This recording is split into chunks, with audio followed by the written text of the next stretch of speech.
So people got, okay, I'm back. Part 2 of my evening nuggets. But what I really was saying earlier is that I'm not trying to say anything offensive, but I'm just expressing myself.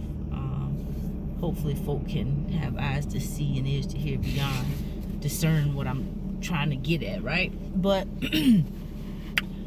the older woman should teach the younger women, and older people and younger people, it's supposed to be like a trade-off, because you give your wisdom and you receive their youthfulness. Who was it that I really admired? What's this guy's name? Pastor Charles Stanley, older tall white guy. He's a pastor. I just like listening to him. He's just so wise. Like, it doesn't matter what he's talking about. That's what I'm talking about, that trade-off of wisdom. And he even said, I remember one time I was listening to him, he was like, and I got young friends. He said, when they invite me out, they in their 20s. And I think Pastor Stanley is now in his 70s or close to 80s. He doesn't look like it, but very wise older man. And he said, when my friends, when they call me to come to meet them at the basketball court, he said, I get excited and I go. He said, I'm thankful. I'm not trying to be, I forgot exactly his exact words, quoting him. But, he enjoys that. And I enjoy listening to a man like him. I feel safe. I can let my guards down when I listen to him. There's some men, and not just men, but people, period, my guards be all the way up. Even if I don't have to be face to face or on the phone, even just listening, my guards have to be up. There are a few men like that, where I can listen to them, and women, and I can fall asleep letting the audio feed my spirit, and Pastor Charles Stanley, he's one of them. No matter what he's talking about, and this has been consistent, he's been consistent for years. No matter what that man is talking about, I can be traveling on a trip, going somewhere, or at work, listening to him. It always feeds my spirit because of that wisdom. It's like a trade-off. I appreciate that. I love that. I've always clung to people, older people, ever since I was a young child. And I never had siblings. I've always wanted siblings. I always wanted somebody that I could look up to, who could accept me, flaws and all, and help me grow and be the best. I always wanted to learn. Even when I make mistakes, I'm not perfect. I get upset sometimes. I wanted people to help me be the best version of myself. But sometimes you can be surrounded by the wrong folk, and when you're when you have a calling on your life, you got to be very careful who you let get into your ear. And I didn't always realize that. Even with counselors, when you got a calling on your life, there's really nobody but the Holy Spirit and people who are anointed, who are God sent, that can help counsel you. Because you get some counselors, they can do more damage than harm if they don't have eyes to see and ears to hear, especially when you're going through warfare. And thank God you got some people who are anointed. Some of God's people are anointed in their profession too, but sometimes it's not always you meet up with that match. Some people's mind, when you depend on the type of level of warfare and the destiny you have, your warfare, some of these people who you reach out to, their minds can be bewitched, and they can start off like, wow, they can start off seeing all kind of good things about you, discerning, and then boom, when that warfare hit, they start to fall back. They don't know what to do. They don't understand. They start getting afraid of you. They start getting paranoid. Some people, they just rather leave it alone. Even though they may know you be going through stuff, they can't deal with that. They got their own stuff set up, how they going on. They ain't got time to help you in your warfare. So that's how you know that's not a destiny or a purpose partner, but those are my little nuggets. I ain't trying to say nothing to pull somebody down. I want to lift folk up. I want to inspire change, be transformed by the renewing of our minds, right? So at the end of the day, sometimes we just have to sit back and evaluate some things. And as I'm getting older, which I don't like to say that, label that about myself, my latter days gonna be better than my younger days, regardless of what's going on in the earth. But as I am observing a lot of things, I'm a young woman, but I know how to embrace younger women. I'm learning based on my experiences and how I've been treated by some older folk, how not to treat younger folk and how to not be so judgmental, and to give them the room to express themselves and try to help guide. But at the same time, when they reach that adulthood, I don't have children, so I can guide, but when they reach that adulthood, they got to make their own decisions. They got to open their wings and fly out that nest. They're meant to be loved. Children are innocent. And I love being around children. I don't have my own. I don't want to have kids. I'm still a kid myself. I ain't grown. I'm grown, but I'm still a baby. I got my life to live. I was told to take my time and grow up. So I'm still taking my time. I got some things I want to do. I want to play around in the earth a little more. So, and that's my decision. I made that decision. So, but anyway, the older shall teach the younger. Embrace it. And if you find yourself feeling some type of way about some young folks and their accomplishments, and maybe they didn't have to do what you did to get where you at, then that between you and God. Don't try to break the spirits of these younger folk. Let these young folk walk in their calling. If you can't do nothing but pray, then you pray. If you ain't got nothing good to say, then keep your mouth shut. Back away. Back off and let these young folk go. Stop trying to block these young folk from making progress just because you may have slept your way to the top or done some things that you're not proud of.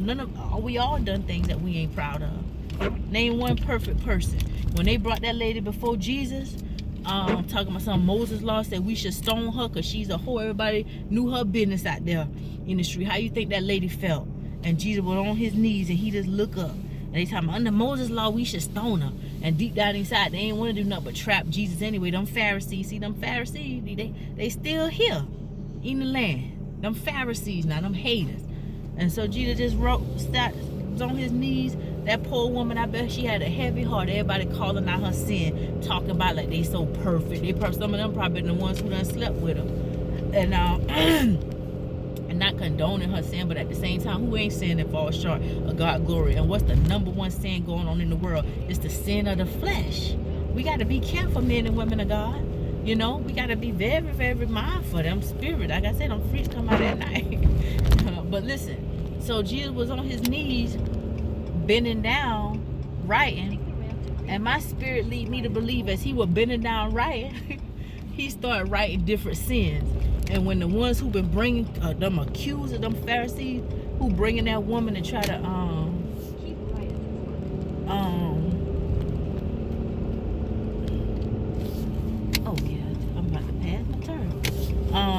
and the ones who were bringing that woman to accuse that woman to about her sin and trying to get her stoned to death, my spirit lead me to believe that Jesus was writing. Some of them same hypocrites saw their sins in that dirt, and he probably was writing the names of all the ones who slept with and said what I'm gonna do about these, and they one by one they left. By the time Jesus finished writing, he looked up and he said, well, where everybody gone? He said, well, excuse me. He said, everybody gone. He said, well, they ain't gone. Everybody gone. I forgot what he said. What he said? They can't, they gone, and neither will I condemn you or something like that. But he told her, he said, now you go and sin no more. You see what I'm saying? Jesus had mercy on that woman. And all her accusers, after he finished writing, all her accusers had done ran off and left. God is a fair God. God is a fair God. He's a just God. If you have an issue or a problem with somebody, people of God, sit down and talk to them. Now, if they ain't willing to talk, you can't force nobody to talk to you now. But 9 times out of 10, if it's really an issue that somebody really trying to work something out, this thing make me take the wrong thing. If somebody trying to work something out with you, 9 times out of 10, they'll be willing to sit down and talk to you. But if somebody is bent and they hate you, if they hate you without a just cause, oh, you ain't gonna get no reason out of them. You ain't gonna get their mind, their whole mind, they set on they want to destroy you, and not realizing they working for their father, the devil, and they want to destroy you. But I'm gonna tell you something. You make sure you innocent. You make sure you not who they say you is. And if anything you done that they may be right on something, because we all got, if you look at a person long enough, you will find some type of flaw in them. You're going to find some flaw. I can bet you some money on that. Look at anybody long enough, you will find an imperfection. Anybody. But you make sure what they saying ain't true. And then you don't worry about it. You let God do the rest. And if anything they saying that is true, or you find yourself you made a mistake, you take that thing to God if nobody ain't willing to stand and reason with you. Because a lot of times, like I say, when people's just jealous of you, envious of you, or if you got the light for no good reason, people, there ain't nothing you can say to make somebody want to be at peace with you. That's what's inside of them. But you make sure your heart stay clean. You make sure your heart stay pure. And you pray for them. That's part of the thing when you got a calling on your life anyway. It brings persecution. But just keep a pure heart. And older folk, share your wisdom with us younger folk. Correct us when we need correcting. Now, I'm going to tell you something about that correction. I always believe in this ever since I was growing up. I believe you praise in public. You admonish in private. People of God, listen now. Pay attention to people who try to embarrass you. People who try to correct you in public to try to make you look like you don't know what you're talking about or make you look crazy. I saw this one sister, I think she's a new subscriber, when she had something on her page said, embrace the people who eyes light up when they see you coming. When people can smile when they get happy when they see about you, embrace them folk. But you mark those folk who subliminally cling on to you, because they gonna always be there. Them Pharisees ain't going no way. There's something going on with them Pharisees. That's just who they is. Them Pharisees. We got to get used to it. But you just mark them. You ain't got to say nothing to them. You ain't got to challenge them. You just keep a mental note. Just keep your eyes on them. And whenever God tell you to block them like it's hot, when they done had enough chances, and they keep just doing them look, you get tired of having somebody connected to you that can just poke at you when they want to. And when God tell you to block them like it's hot, block them like it's hot. But it may not need to be blocked right away. May have to slow it down on blocking them hot like it's hot just for a little bit. Let God be spirit led, because maybe something inside of you that they need to see at the moment. And none of us is perfect, right? So anyway, people of God, those my little nuggets. Who am I? I'm just a little country little woman of God. That's it. That's all. I'm a woman of God who's about her father's business. A little country bumpkin. That's all. That's just my 2 cents. Okay? Y'all have a blessed day. What you smelling on me for? What you smelling my shoulder for? What did I do? Am I stank? Huh? Listen, y'all have a blessed day. And know that your sister loves you. What's the best that can happen, right? Shout out to my sister, Bustin' Moves. I don't want to mess the name up. I think it starts with an M. Bustin' Moves. But this sister, her videos are so delightful sometimes. When I'm just want to smile about something, she always have a smile on her face, and her teeth are so pretty white. She and her husband and her daughters, they always dancing. And the videos they're just so warm. So keep doing what you're doing, sister. What's the best that can happen? All right, y'all, have a blessed day, and know that the blood of Jesus is the only blood that has power.